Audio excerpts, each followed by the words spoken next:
اعوذ باللہ من الشیطان الرجیم بسم اللہ الرحمن الرحیم اللہم صلی علی سیدنا محمد معدن الجود والکرم وآلہ وسلم۔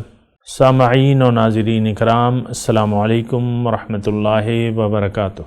آج کا ہمارا موضوع یہ ہے کہ اطاعت کیا ہے۔ اصل میں اطاعت کی حقیقت کو جاننے کی بھی ضرورت ہے۔ ہم نے عام طور پہ جس ماحول میں ہم رہ رہے ہیں نا، تو اس میں ہم نے اطاعت کو محدود معنی دے دیے ہیں۔ اللہ تعالیٰ کی اطاعت کو محدود معنی دے دیے ہیں، حالانکہ یہ محدود نہیں ہے۔ اطاعت کا مطلب جاننے کی ضرورت ہے۔ اطاعت کا مطلب ہے کہنا ماننا۔ اطاعت کا مطلب کہنا ماننا۔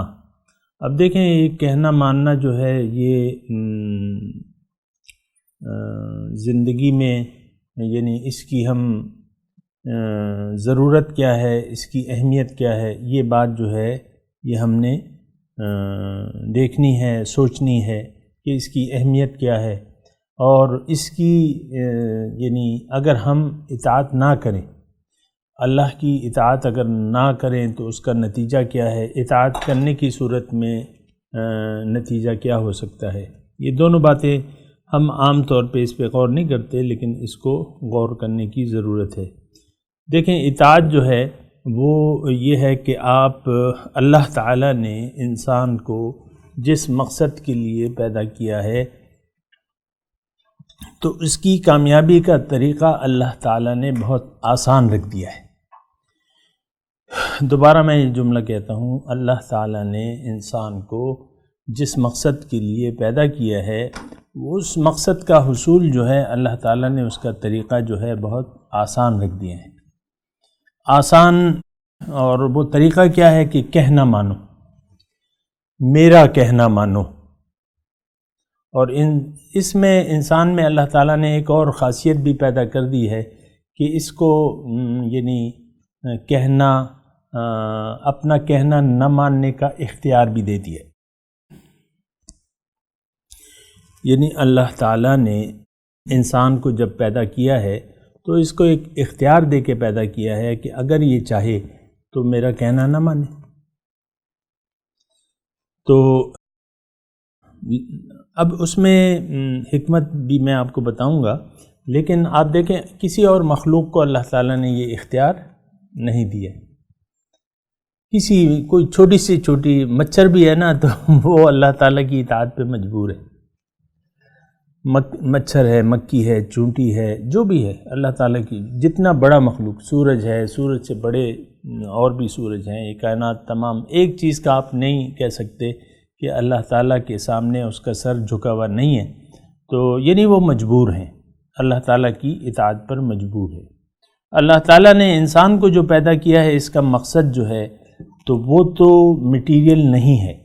باقی مخلوقات جو بھی ہیں تو ان کا مقصد جو ہے مٹیریل ہے، اور مٹیریل میں مطلب یہ ہے کہ انسان کو فائدہ پہنچانا ہے، مختصر یہ ہے۔ سورج، چاند، ستارے، تمام کائنات، اللہ تعالیٰ نے یہ فرمایا کہ میں یہ تمہاری خدمت میں لگی ہوئی ہیں۔ وَسَخَّرَ لَكُم مَّا فِي السَّمَاوَاتِ وَالْأَرْضِ۔ ایک انسان کو اللہ تعالیٰ نے اپنے لیے پیدا کیا ہے۔ باقی کسی مخلوق کو آپ یہ دیکھیں کہ کوئی اور مخلوق جنت میں نہیں ہوگی۔ جنت کیا ہے؟ کامیابی کی جگہ کا نام ہے جنت۔ تو اللہ تعالیٰ نے انسان کو، اس کائنات کا خلاصہ یہ بھی ہمیں سمجھنا چاہیے کہ اس انسان جو ہے وہ اس کائنات کا نچوڑ ہے، خلاصہ ہے، یعنی اسی کے لیے باقی کائنات جو ہے اللہ تعالیٰ نے بنائی ہے۔ اور اللہ تعالیٰ نے انسان کو ایک بہت عظیم الشان نعمت دینے کے لیے پیدا کیا ہے۔ وہ نعمت کیا ہے؟ اللہ کی رضا، اللہ کی ملاقات، اللہ کی پہچان، معرفت، اللہ کا دیدار۔ تو اب یہ ہے نا کہ یہ مقاصد جلیلہ انسان کیسے حاصل کر سکتا ہے؟ تو اس کا مختصر طریقہ یہ ہے کہ وہ اللہ کے سامنے، اللہ کے حکم کے سامنے سر جھکا دے۔ یعنی اللہ کے سامنے، بلا من اسلم وجہہ للہ، وَهُوَ مُحْسِنٌ فَلَهُ أَجْرُهُ عِنْدَ رَبِّهِ وَلَا خَوْفٌ عَلَيْهِمْ وَلَا هُمْ يَحْزَنُونَ. آپ یعنی میں آیت قرآنی بھی ساتھ ساتھ پڑھتا جاتا ہوں تاکہ آپ یہ نہ سمجھیں کہ یہ تقریر میں اپنے کوئی گھڑی ہوئی تقریر کر رہا ہوں نا، نہیں، ایسی بات نہیں ہے.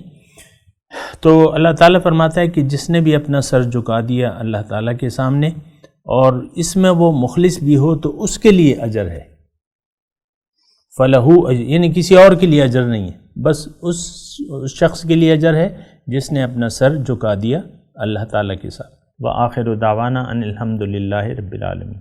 مولاي صل وسلم دائما ابدا على حبيبك خير الخلق كلهم.